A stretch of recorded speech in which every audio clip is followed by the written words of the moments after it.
এই বাংলাদেশ ব্যাংক থেকে যে টাকাটা আসে পুরনো অচল টাকা, এগুলো সবসময় এই বাগারে নিয়ে আসে, কুচি কুচি করে বাগারেই ফালায়। এটা নিয়ে মানুষ বিভ্রান্তি ছিড়ায় শুধু খালি খালি।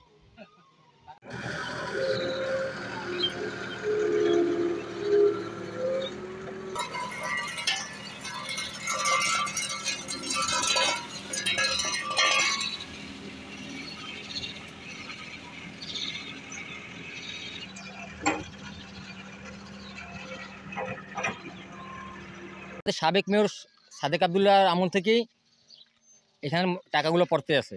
বাংলাদেশ ব্যাংকে যত বাতিল টাকাগুলো আছে এগুলো এখানে পড়ে, আমরা বরাবর দেখতে আছে, প্রতি শুক্রবারই আসে, প্রায় শুক্রবারই মালগুলো এগুলো। এর আগে পড়তো মলার ভিতরে, তা বর্তমানে মলার ভিতরে জায়গা নাই, গাড়ি নষ্ট, এই কারণে রাস্তার সাইডে ফেলাইছে, মলার ভিতরে ফেলাইছিল। এগুলো হয়তো বাতাসে বা গাড়ির চাকা এগুলোতে ছড়ানো হয়েছে, এগুলো আমরা কেউ স্থগিতভাবে ছড়াইনি। আমরা টাকা দেখতে যাচ্ছি বরিশালে, সব জায়গায় টাকা এরকম ছিটানো, তার জন্য আমরা এই ময়লা খোলা আসছে দেখতেছি যে টাকা ছিটানো কিসের জন্য। এখানে এসে দেখি ব্যাপক টাকা, সব টুকরো টুকরো, মানে এমন ভাবে করছে মানে চালানের মতো কোনো ই নেই।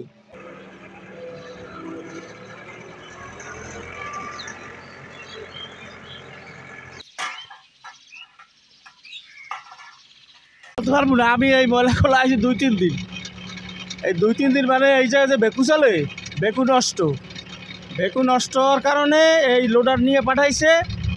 এখন এই লোডার দিয়ে রাস্তা পরিষ্কার করে দেয়, প্রায় দেখি ট্রাকে নিয়ে ফালায়।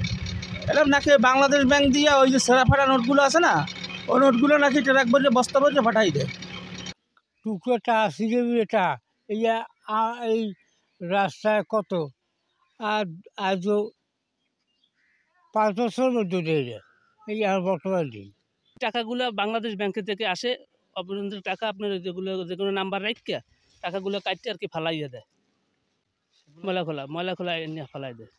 এবছর তিনি বলতে পারে টাকা কাটতে ফালাই দেয় বলতে ওই পুরান টাকাগুলো যেগুলো অচল অবস্থান, ঠিক আছে, প্রতি মাসেই এই এক গাড়ি দেয়। দেখেন বাংলাদেশ ব্যাংকের টাকা অবৈধ টাকা মনে করেন ফালাইয়ে দেয়, যারা মনে করেন হালাই দেয়, কাটটা বাইরে হালাই দেয়, টাকাগুলো নাম্বার রাখিয়ে দেয়। প্রতি সপ্তাহে টাকা হালায়, প্রতি সপ্তাহে, ঠিক আছে, বাংলাদেশ ব্যাংকের সামনে দিয়ে আনে টাকা আনে এই ময়লাগুলো ফালাইয়ে দেয়। রাস্তায় তো মনে করেন আমরা ঝাড়ি মরে দেয় আর তার রাস্তা পথে যায় না, পথে যায় আপনারা তো ওই গাড়িতে আবার ওই বাতাসে উড়িয়ে পড়ে।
Yeah,